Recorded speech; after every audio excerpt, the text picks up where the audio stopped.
So imagine you are walking into a room, and sitting right there on a plain table in front of you are two boxes. Okay, just two normal boxes. Right, but box one is open. And inside it, you can very clearly see a crisp stack of $1,000. Just cold, hard cash. Nice. I mean, Yeah. I wouldn't complain about that. Right, exactly. But then next to it, box two is completely closed. It is totally opaque, a complete mystery box. Okay, so I have a guaranteed $1,000 and then whatever is in the mystery box. Yeah, and you are offered a really simple choice by whoever set up this room. You can either take only the mystery box, or you can take both boxes. I mean, taking both boxes seems like the obvious default action for anyone who, likes money. Right, you would think so. But in 2016, there was a survey of over 31,000 people asking how they would handle this exact scenario. And let me guess, it was not a consensus. Oh, it was a vicious, almost perfect 50-50 split. Like, people looked at the opposite camp and genuinely believed that half the population was just totally incapable of basic logic. That is wild. I mean, the premise sounds way too simple to cause that kind of cognitive friction. Well, there is a catch, and that is what we are getting into today. Welcome to today's deep dive. Our mission today is to essentially hand you one of the most perfectly designed philosophical trump cards ever conceived. Yeah, we are extracting all the core material for this journey from a really phenomenal breakdown by the YouTube channel Veritasium. Right. They tackled a scenario known as Newcomb's paradox. And we are going to translate that whole visual breakdown into an audio exploration of math and psychology. And also just the hidden mechanisms of time and free will, honestly. Yeah, it gets deep. So to understand why a simple choice between two boxes divides humanity, we really need to clarify who set up the room, the architect. Right, because the thought experiment allows this entity to be anything, really. Yeah. A supercomputer or an alien species or like a team of master psychologists. It doesn't actually matter who it is, right? No, the specific identity is totally irrelevant. The only detail that matters to you standing in that room is that this entity is a virtually flawless predictor of human behavior. Like, we are talking about a track record of thousands of predictions without a single error. Exactly. So you are in the room looking at the open box with $1,000 and the closed mystery box. And the entity offers you the choice. Take only the mystery box or take both. But here's the catch. The big twist. The entity made a prediction about your choice before you even walked into the room. And it packed the contents of the mystery box based entirely on that prior prediction. Right. So if the supercomputer or whatever predicted you would be restrained and take only the mystery box. Which we will call being a one-boxer. Right, a one-boxer. Yeah. If it predicted that it placed $1 million inside the mystery box. $1 million. Yeah, $1 million. However, if it predicted you were trying to maximize your payout and take both boxes, a two-boxer. Right. It placed absolutely $0 inside the mystery box. Nothing at all. And we have to clarify the rules. Dictate that the computer's only objective is just predictive accuracy. It is not trying to trick you. Right? It is not trying to teach you a moral lesson about human greed or anything. It literally just wants to be right. So the boxes are already set. The ink is totally dry. The money is either sitting inside the mystery box right now or it isn't. And nothing you do in this current moment can magically make the money appear or vanish. The boxes are what they are. Right. So I want you, the listener, to really put yourself in that room right now. The $1,000 is guaranteed. The opaque box sits next to it. You know the rules. What do you do? Do you take only the mystery box hoping the computer foresaw your restraint and gave you $1 million? Or do you take both boxes, guaranteeing yourself $1,000, but risking an empty mystery box if the computer foresaw your strategy? Okay, let's unpack this, because people usually lock in their answer within a few seconds. Oh, yeah, they do. And they do so with just absolute unshakable confidence. Yeah. Like the philosopher Robert Nozick brought this paradox to the academic mainstream. And he noticed something fascinating. What did he notice? He noted that to almost everyone who hears the problem, the correct choice is undeniably obvious, like painfully obvious. But the complexity comes in because those people divide almost perfectly down the middle, right? Exactly. Half the room thinks the answer is obviously A, and the other half thinks it is obviously B. And the data totally backs this up on a massive scale. Like I mentioned, that 2016 Guardian newspaper poll, 31,000 people. How did that one break down? It was 53.5% choosing one box and 46.5% choosing two boxes. I mean, that is basically a dead heat. Wow, yeah, that is incredibly close. Now, the Veritasium video ran their own poll with their audience too, right? Over 24,000 responses. Yeah, they did. And that demographic leaned a bit heavier. 2/3 of their audience chose the one box. But even among a mathematically inclined audience, an unbridgeable divide still remains. Right. 1/3 of those respondents are telling the other 2/3 that they are fundamentally irrational. The psychological confidence on display here is really what makes the paradox so enduring. I mean, a 50-50 split on a preference is normal. Like chocolate versus vanilla. Exactly. But a 50-50 split on a deductive logic puzzle implies that two completely different frameworks for processing reality are operating at the same time. Yeah, it functions a lot like a cognitive optical illusion. Do you remember that viral photo of the dress from a few years ago? Oh my gosh, yes. Yes. The blue and black or white and gold dress. Right, exactly. Some people saw white and gold and others saw blue and black. You would look at the screen and literally be unable to force your brain to process the alternative colors. Yeah, your friend standing right next to you was looking at the exact same pixels and experiencing a completely different visual reality. It was maddening. But Newcomb's paradox operates on a much deeper level than that. How so? Well, we aren't arguing over light and shadow on a screen here. We are arguing over the fundamental definitions of cause and effect. That is a really good point. If the rules of the room are exactly identical for every participant, why do highly educated people arrive at completely opposite conclusions? Perfectly smart people just talking past each other. To answer that, we really have to analyze the foundation of the arguments without all the emotional attachment. Okay, let's do it. We could start with the mathematical framework utilized by the first camp, the one-boxers. Okay. Which requires us to step into the realm of probabilities. Yes, it does. Let me just advocate for the listener who glazes over at the mere mention of probabilities and math formulas. Let's really ground this. Good idea. If I walk into the room as a rational agent, my sole objective is just to walk out with the maximum amount of money. I am not trying to prove a philosophical point to the computer. Right, you just want to optimize your outcome. And to do that, you would weigh the mathematical outcomes using something called expected utility. Okay, so what is expected utility exactly? Well, it is the foundation of economic game theory. Instead of looking at a single isolated event, you calculate the average outcome of a decision if you were to repeat it a massive number of times. Oh, okay, so like playing a game over and over. Yeah, and you weight each potential payoff by the statistical probability of it actually occurring. All right, let's run the scenario then. We have a supercomputer with an established accuracy rate. Right, let's define the probability that the computer is correct as the variable c. Okay, so C stands for correct. Consequently, the probability that the computer makes a mistake is 1 minus C. Exactly. So if you decide to be a two-boxer and take everything on the table, two realities could unfold. Reality 1 is that the computer correctly predicted my action. And the probability of that is c. Right. So in this scenario, the mystery box was left empty, and I only get the guaranteed $1,000 from the open box. Right, so in algebraic terms, the value of that specific reality is c multiplied by $1,000. Okay, that makes sense. Now, reality 2 is that the computer made a rare error. Which has a probability of 1 minus c.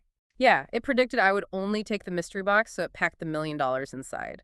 But I deviated and I took both boxes. So in this reality, you walk away with $1,001,000. Which would be amazing. So my total expected utility for two boxing is those two mathematical realities just added together?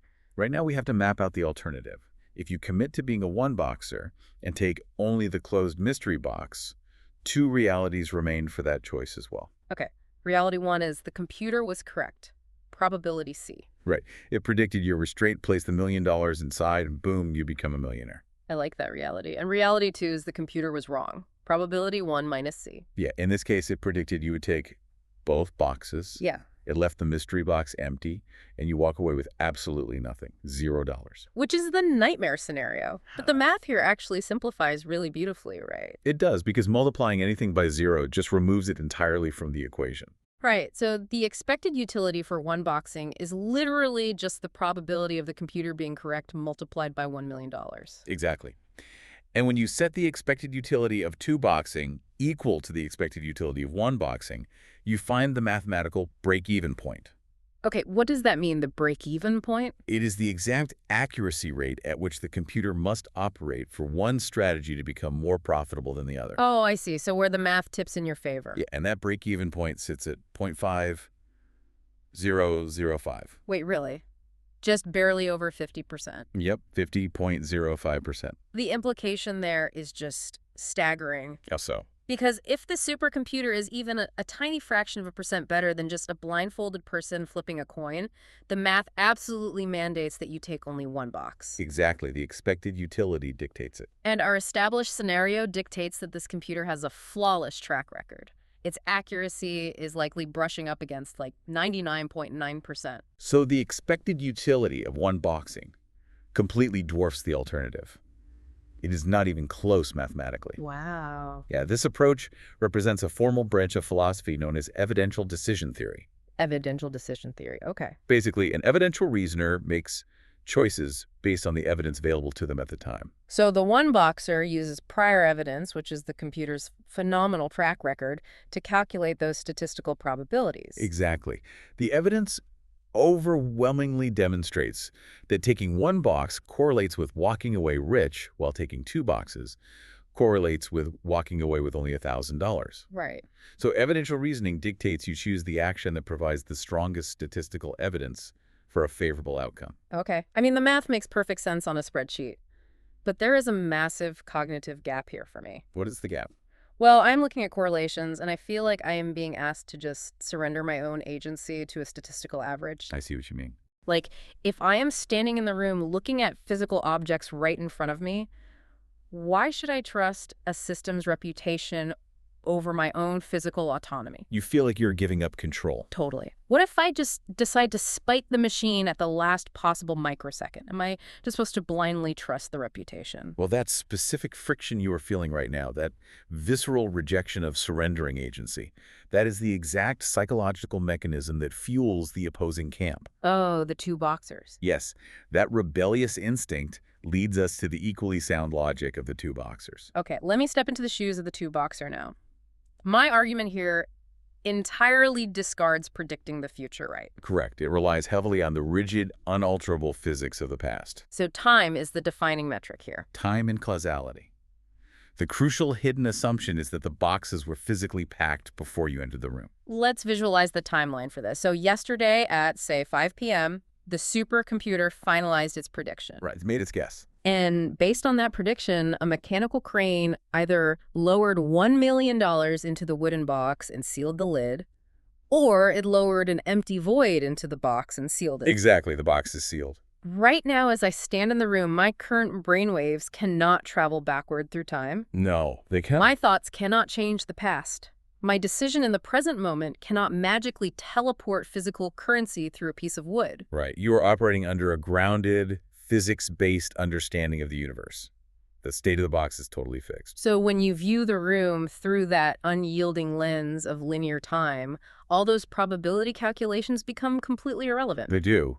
And instead, we utilize a matrix of dominance.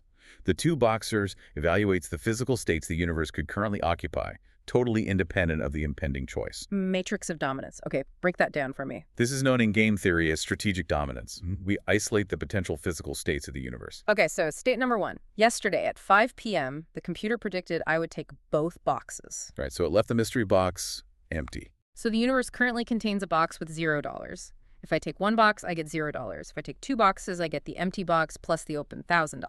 Exactly. So in state 1, taking two boxes is mathematically superior by exactly $1,000. Okay, state number 2. Yesterday at 5 p.m., the computer predicted I would take only one box. It loaded the mystery box with $1 million. Right, so the universe currently contains a box with $1 million. If I take one box, I receive $1 million. But if I take two boxes, I receive the $1 million plus the open $1,000. I walk away with $1,001,000. And in state 2, taking two boxes is again mathematically superior by exactly $1,000. Wow, okay. So no matter what state the universe is in, taking both boxes always nets you $1,000 more. Yes, that is why it is called strategic dominance.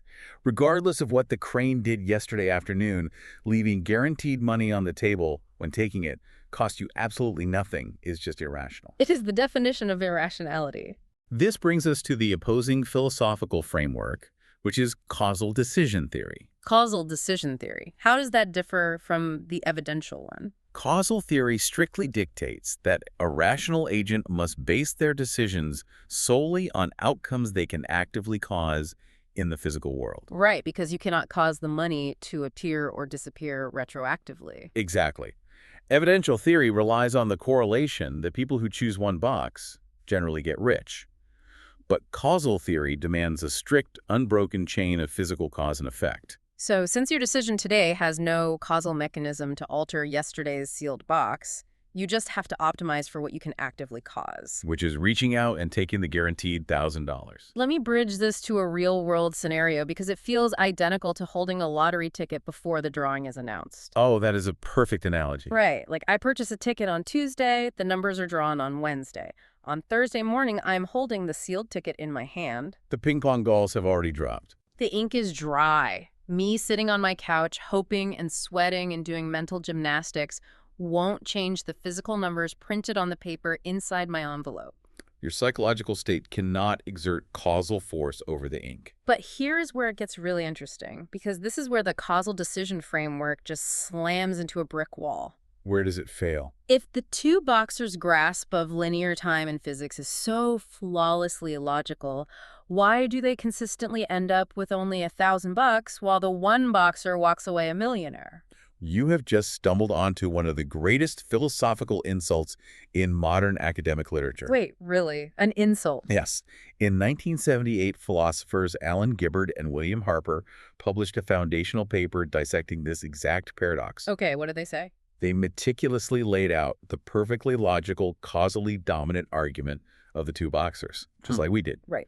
Then they looked at the two boxers sitting there with their meager $1,000 and summarized the glaring flaw with a simple question. Which was? If you're so smart, why ain't you rich? Why ain't you rich? Oh, wow, that is a devastatingly simple critique. Right. It cuts through all the dense academic theory entirely. The two boxer constructs an argument that flawlessly obeys the laws of physics. But the empirical result of that flawless logic is relative poverty. Exactly. While the person who utilized seemingly flawed correlative logic attains massive wealth. So how does a two-boxer even defend against that? It feels incredibly frustrating. Gibbard and Harper basically argued that the game itself is just rigged. Rigged how? If an architect designs a universe that specifically and intentionally rewards irrational behavior, naturally, irrational behavior will yield the highest rewards. So they are basically saying our math is right, but the universe is actively bullying us. Pretty much. It highlights a severe limitation in how we even define a rational action. Does rationality guarantee a victory if the environment is hostile to logic? Man, that pushes the conversation way past just math. We're getting into deep fundamental beliefs about reality now. We really are. The deep dive shifts from a math puzzle to a mirror, reflecting our deepest beliefs about free will and determinism. We have to unpack determinism here. Sure. Because just the mere existence of the supercomputer challenges the foundation of human agency. What's up? Well, if we accept the premise that a 100% perfect predictor can exist within our universe, doesn't that inherently mean our choices are predetermined? Right. If the computer knew yesterday with absolute certainty what you would choose today, then you never truly possessed a choice. I am simply a biological machine just executing a pre-written script. If perfect prediction is physically achievable, the universe operates deterministically. Every action is simply a reaction to a prior state stretching all the way back to the Big Bang. And if the universe is entirely deterministic, the concept of free will is just a comforting illusion. Yeah, the Veritasium breakdown navigates this tension so brilliantly. They point out that even if free will might be an illusion, our world operates in a way indistinguishable from it being real. Right? Our societal structures actually require us to treat free will as an absolute reality. They have this illustrative anecdote about gardening classes for murderers, right? Oh yeah, that is a profound look at how human algorithms process friction. So imagine a society that fully integrates determinism into its legal system. They agree free will is an illusion. Okay. An individual commits a horrific crime like murder. The deterministic society concludes they cannot assign moral blame. Because the individual's genetics and environment and the unalterable movement of atoms predetermine the crime. Exactly. Assigning punitive justice seems barbaric if the person had zero physical autonomy over their actions. So what do they do instead? Well, instead of imposing a 25-year prison sentence, the society decides to gently alter the individual's future deterministic path, They mandate gardening classes. Gardening classes. Yeah, they assume exposing the individual to nature will reprogram their future algorithm toward peaceful actions. But there is a catastrophic flaw there. A massive one. By replacing the 25-year sentence with gardening classes, the society has fundamentally rewritten the environmental incentives for every other human in that society. The calculus changes across the entire population. Right. The friction required to maintain social order just vanishes. A potential criminal algorithm processes the new data and realizes the maximum consequence for extreme violence is learning how to prune roses. So the system just collapses entirely. Totally. Societal architecture relies on the severe friction of consequences. We require the illusion of the 25-year sentence to deter people from violent paths. So even if free will is a cosmic illusion, we must legislate and interact as though it exists, because the alternative destroys the social matrix. We must live as though our choices matter. We cannot paralyze ourselves with the physics of determinism. We still have to make a decision when confronted with the two boxes. Which circles us back to Gibbard and Harper's defense of the two boxers. If taking both boxes is the strictly rational choice according to causal physics, but those rational actors end up poor, what does it actually mean to be rational? The source material addresses this by drawing a direct parallel to one of the most scrutinized scenarios in all of game theory, the prisoner's dilemma. Oh yeah, the prisoner's dilemma.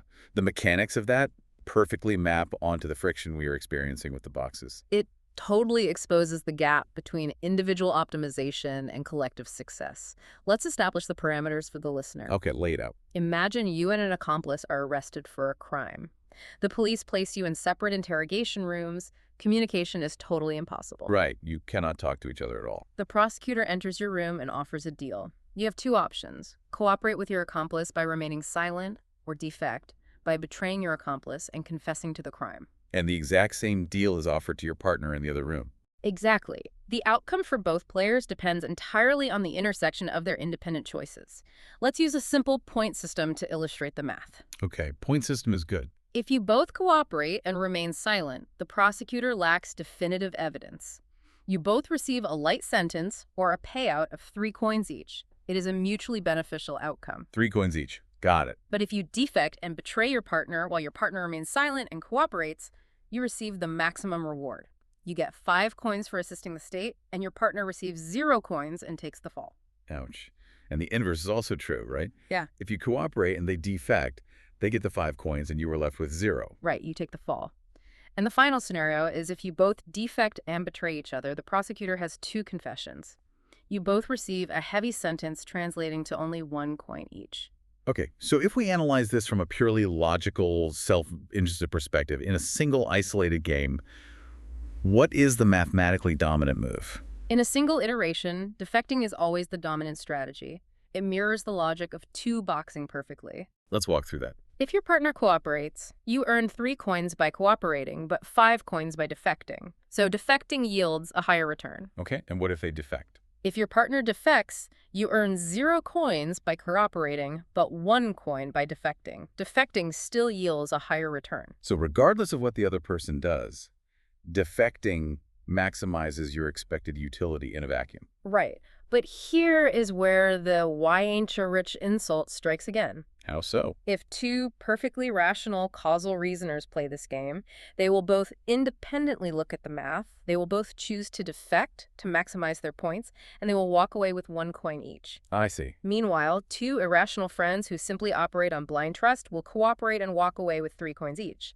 The players who ignore the mathematically dominant strategy end up wealthier than the rational calculators. The crucial insight here is the difference between a single isolated event and a continuous iterated cycle. Right, because in a one-shot game, defection dominates. But if the players run the prisoner's dilemma sequentially, say like 100 times in a row with the identical partner, cooperation actually becomes the winning strategy. Because the continuous interaction creates a mechanism for punishment and reputation. If I defect in round 1, my partner recognizes my strategy and punishes me by defecting in round 2. Dragging you both down to 1 coin. Exactly. But if I cooperate in round 1, I signal a desire for mutual benefit. We establish a rhythm of 3 coins per round. There is a profound observation in the deep dive material regarding this dynamic. The expert insight is that a rational society is fundamentally full of cooperators. But a purely rational individual is a defector. Yes. Most of the time, rational people do rational acts. Sometimes they just don't. Rationality at one level isn't compatible with rationality at the other level. Individual rationality destroys societal rationality. We actually experience this friction constantly in daily life. Yeah. A traffic jam is the perfect example. The rational self-interested action for a single driver is to aggressively cut into the merging lane at the last possible second to save 30 seconds of their own time. Oh, yeah, everyone hates that guy. Right. But when every rational driver executes that strategy, the collective traffic flow completely breaks down and everyone is delayed by an hour. The tragedy of the commons. The individual optimizes their immediate environment while degrading the larger system. So the real question becomes, how do we bridge this massive gap? Is there a way to force a purely rational calculating defector, like a hardcore two-boxer, to actually cooperate and take the one box? Well, the deep dive outlines a specific real-world strategy to hack the paradox, and it relies on a concept called pre-commitment. Hacking the paradox. Okay, I like the sound of that. The host outlines 3 scenarios that could convince a two-boxer to take just one box right. Yeah. Scenario 1 involves literally changing the past.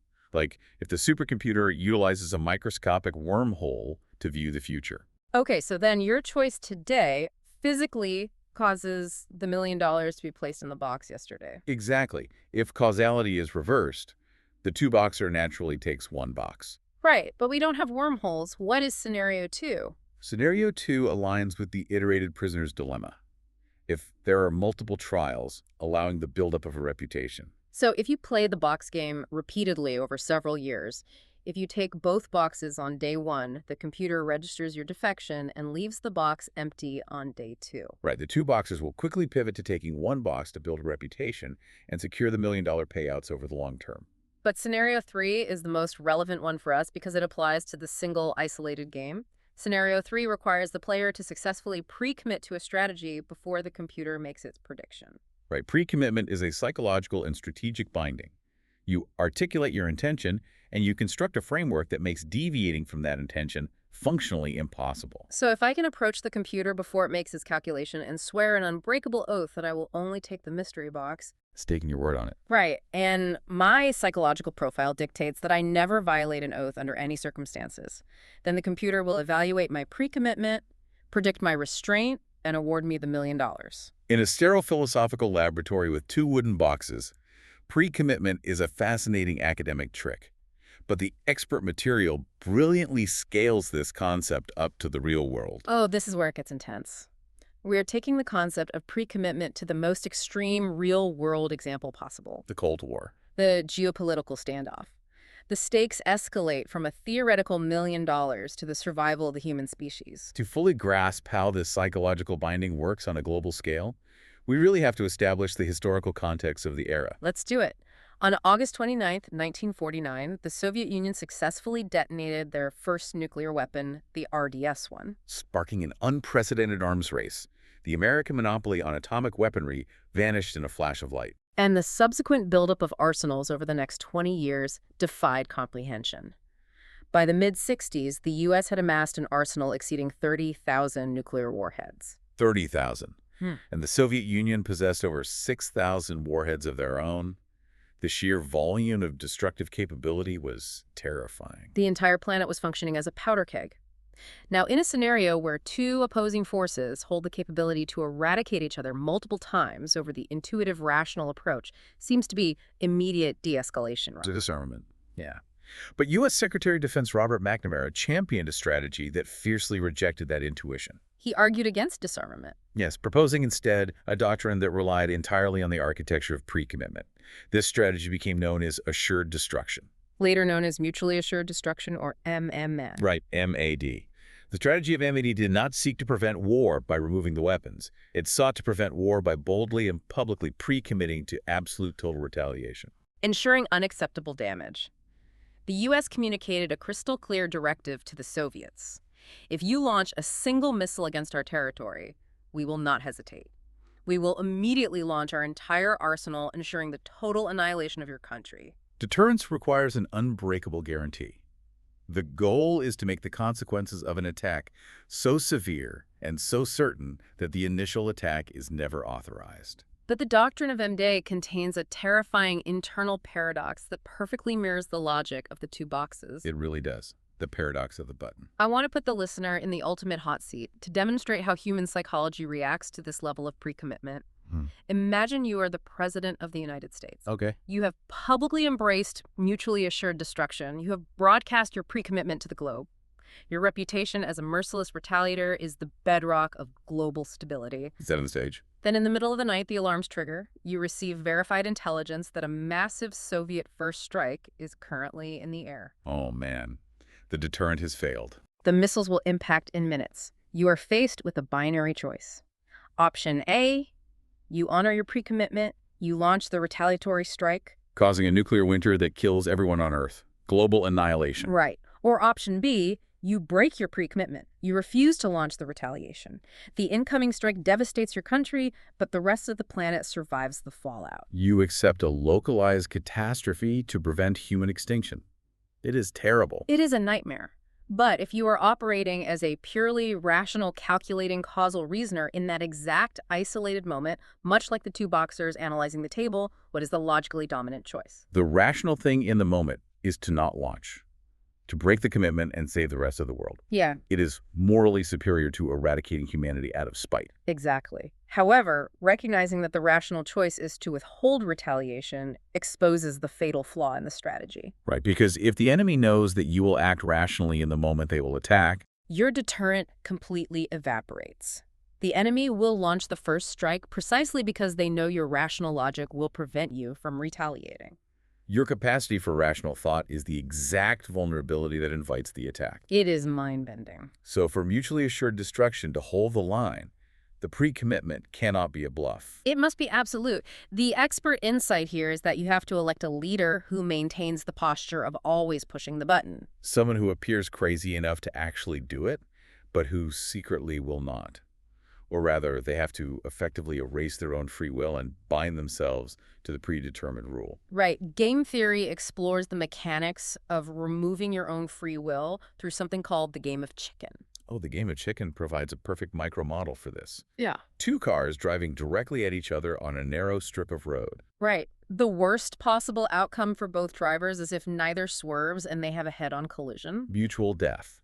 A driver wins the game if their opponent loses their nerve and swerves away. So if both drivers are highly rational causal thinkers, they will both delay swerving until the final possible millisecond to test the other's resolve. Which drastically increases the probability of a fatal crash. So what is the best strategy? How does a rational actor guarantee victory? The mathematically proven strategy requires a terrifying display of pre-commitment. You must visibly rip your steering wheel off and throw it out the window. Wow. You physically dismantle your own vehicle while accelerating toward a collision. It appears to be an act of complete insanity. You are intentionally stripping away your own agency to save your life. But the psychological effect on the opponent is profound. By throwing the steering wheel out, you broadcast an unbreakable pre-commitment. You are signaling to the other driver, I physically cannot swerve. The mechanism for avoidance no longer exists. I am a ballistic object. And if the opponent knows you physically cannot swerve, their only rational choice is to swerve. You secure the victory specifically by handicapping your own options. Right. And pop culture brilliantly distilled the terror of removing the steering wheel during the Cold War. In 1963, there was that satirical masterpiece, Dr. Strangelove. Such a good movie. It perfectly illustrates this.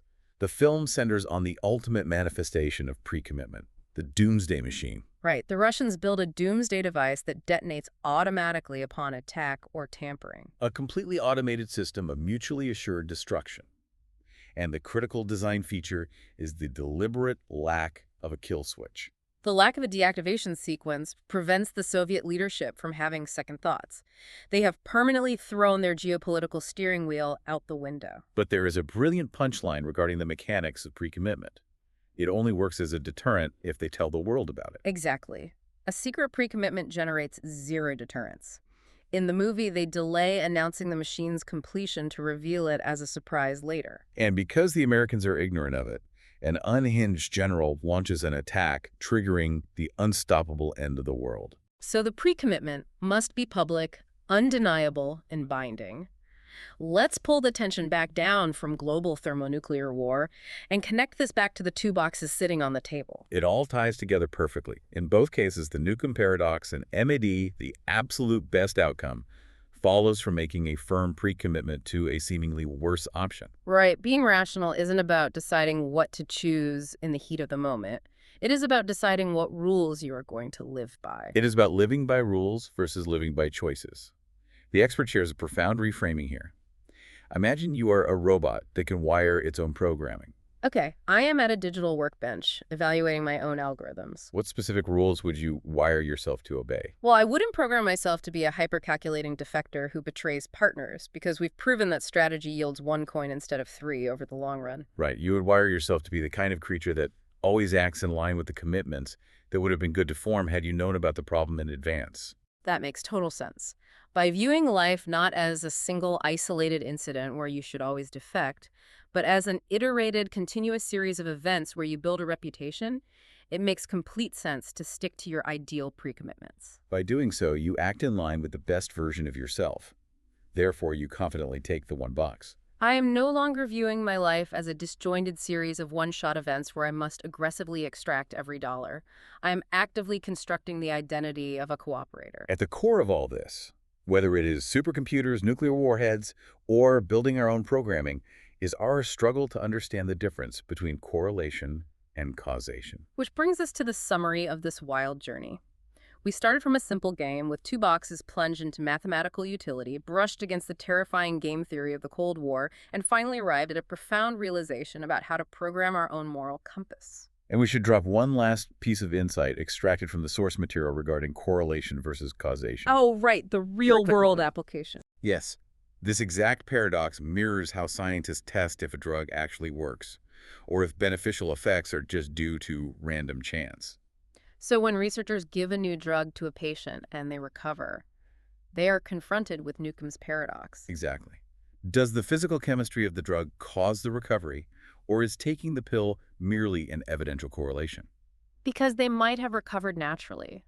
Relying on a single observation isn't enough. Right. They rely on Bayesian probability to tease out the truth from the noise, continually updating their beliefs to isolate true causal agency. So the fundamental math attempting to resolve Newcomb's paradox is the exact same math utilized to verify life-saving medical treatments. It is incredible. It really is. Well, we want to leave you, the listener, with a final provocative thought to mull over.